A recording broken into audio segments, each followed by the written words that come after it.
Okay, may kwento si Inday. Panoorin natin. Gago!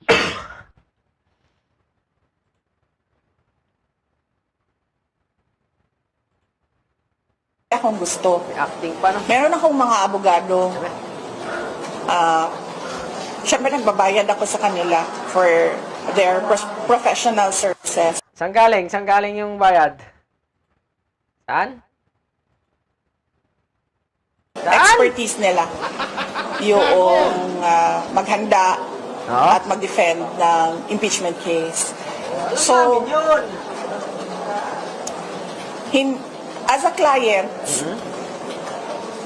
hindi ko papairalin yung gusto ko over doon sa gusto ng abogado because that would mean I'm wasting my money paying my Sabi mo, lawyers blood but pati. not listening to their expert Wow, advice. 16 na abogado. So, Afford.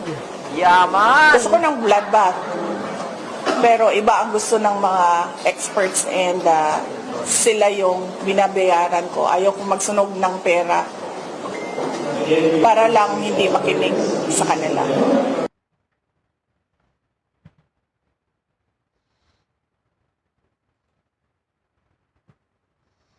Anyway, ganun talaga.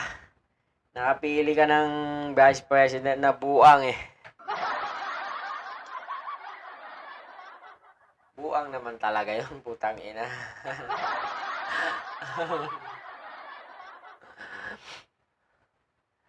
Inang inang hayop na. Hello, hello, hello. Hello, hello, hello, hello. Gago! Ha? Gusto mo na pala ng bloodbath? Oo. Eh di, try mo na ang abogado mo. Huwag mo nang hakangin ang mga gusto nila at kagustuhan mo na lang. Eh, gusto mo ng laban eh. Naniniwala naman kami. Ulul, di may maniwala sa'yo.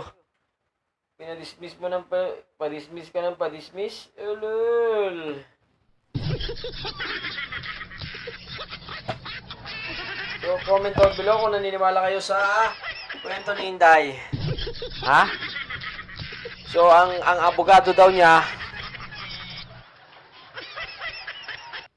ang may gusto, hindi siya.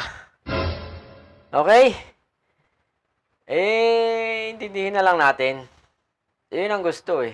Yun ang gusto ng abogado niya at ng kanyang mga supporters. Anyway, dapat kasi simulan na para matapos na eh. Tapos na sana eh. 4 months. Diba? Alam na sana natin kung may acquittal o may dismissal. Diba? Hindi yung putang ina, pinapadismiss pa. Di pa nga nagsisimula, pinapadismiss na.